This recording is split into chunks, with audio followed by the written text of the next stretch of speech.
कानपुर के बेकनगंज इलाके में शुक्रवार को जुमे की नमाज के बाद बवाल हो गया, जिस समय राष्ट्रपति रामनाथ कोविंद, प्रधानमंत्री नरेंद्र मोदी, गवर्नर आनंदीबेन पटेल और मुख्यमंत्री योगी आदित्यनाथ एक कार्यक्रम में भाग ले रहे थे। उसी वक्त पथराव और फायरिंग की घटना हुई।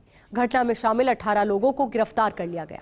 दरअसल भाजपा प्रवक्ता नुपुर शर्मा की पैगंबर मोहम्मद साहब पर की गई आपत्तिजनक टिप्पणी से लोग नाराज थे। मुस्लिम समुदाय के लोग यतीम खाना की सद्भावना चौकी के पास बाजार बंद करा रहे थे, जब दो समुदाय के लोग आमने सामने आ गए, जिसके बाद पथराव हुआ। बवाल इसलिए भी हुआ क्योंकि जुमे की नमाज के दौरान ज्यादातर मस्जिदों में हुई तकरीरों में कहा गया कि वे मोहम्मद साहब पर की गई किसी भी टिप्पणी को बर्दाश्त नहीं करेंगे। वहीं मुस्लिम संगठनों ने बाजार बंद का आह्वान भी किया। पुलिस ने किसी भी इलाके में लोगों को नमाज के बाद प्रदर्शन की अनुमति नहीं दी थी, लेकिन लोग सड़कों पर निकल आए। परेड चौराहे पर करीब 1000 लोग इकट्ठा हो गए। बवाल शुरू होने के बाद स्थितियां तेजी से बेकाबू हुई। हालांकि करीब 4 घंटे तक चले उपद्रव के बाद स्थितियां काबू में आ गई है। पुलिस ने करीब 35 उपद्रवियों को हिरासत में लिया है। वहीं हिंसा के मामले में 3 FIR दर्ज हुई है, इनमें 2 पुलिस ने लिखवाई है। वहीं कानपुर उपद्रव पर सीएम योगी आदित्यनाथ ने कहा कि उपद्रवियों पर सख्त कार्रवाई होगी, कोई बख्शा नहीं जाएगा। तस्वीरें जरा आप देखिए, किस तरीके से पूरे क्षेत्र को छावनी में तब्दील कर दिया गया है। चप्पे चप्पे पर पुलिस के जवानों की पैनी निगाहें हैं और लगातार स्थिति बताया जा रहा है नियंत्रण में है, कंट्रोल में है, पर स्थिति निश्चित तौर पर चिंताजनक भी है, क्योंकि एक और जहां पर ये पूरा मसला सामने आया तो वहीं दूसरी ओर ये भी बात सामने आई है कि कानपुर में हिंसा को लेकर योगी सरकार ने सख्त एक्शन लिया है। कानून व्यवस्था को लेकर सीएम योगी ने बैठक ली है। छोटी से छोटी सूचना को गंभीरता से ले अधिकारी ये कहा गया है।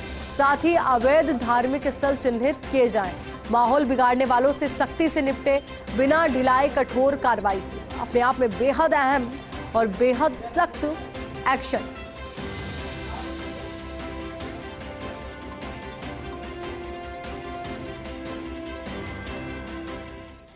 अभी स्थिति सामान्य है और पूरी रात्रि पुलिस की टीमें गश्त और भ्रमण करती रही। सभी जगह पर फोर्स तैनात है। सामान्य रूप से ट्रैफिक चल रहा है, दुकानें खुल रही हैं, सामान्य जनजीवन है। 3 FIR हैं पंजीकृत कराई है, जिसमें अभी तक 36 लोगों को आइडेंटिफाई किया गया है।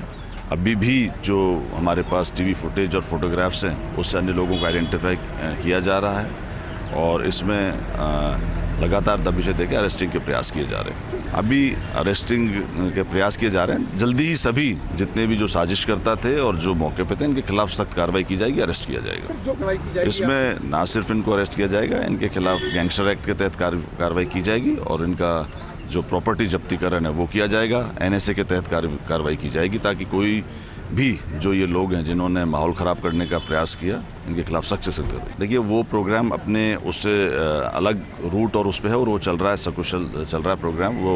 और साथ ही साथ ये जो हमारे जो सेंसिटिव एरियाज़ हैं, इसमें हमें करीब 12 कंपनी PAC मिल गई है और अतिरिक्त पुलिस बल भी आसपास के जनपदों से है और हम सारे हमारे सीनियर ऑफिसर्स यहाँ मौजूद हैं और हम लोग कार्रवाई कर रहे हैं। तो एक और तो कानपुर में हिंसा हुई है, तो वहीं दूसरी ओर इसी को लेकर योगी सरकार सख्त भी है। कानून व्यवस्था को लेकर मुख्यमंत्री योगी आदित्यनाथ ने बैठक लिया। अब इसी को लेकर ज्यादा जानकारी के साथ हमारे सहयोगी और UP news editor Gyanendra Shukla ji हमारे साथ जुड़ चुके हैं। ज्ञानेंद्र जी, सबसे पहले तो आपसे जानकारी यही चाहेंगे कि कैसी स्थिति इस वक्त है, क्योंकि कहा यही जा रहा है कि स्थिति कंट्रोल में है पर चिंताजनक है। देखिए, बिल्कुल ये जो बेकनगंज का इलाका है, यहाँ पर कल इस तरीके से भीषण झड़प हुई जुमे की नमाज के बाद। उसके बाद फायरिंग भी की गई, जबरदस्त पथराव किया गया और ये काफी अहम इसलिए भी हो गया था ये घटना क्योंकि कल ही के दिन राष्ट्रपति, प्रधानमंत्री, राज्यपाल और उत्तर प्रदेश के मुख्यमंत्री योगी आदित्यनाथ सभी लोग वहां पर कानपुर में ही मौजूद थे और उस वक्त वहां जहां पर ये आयोजन था उससे करीब 50 किलोमीटर की दूर पर ये पूरी वारदात हो रही थी।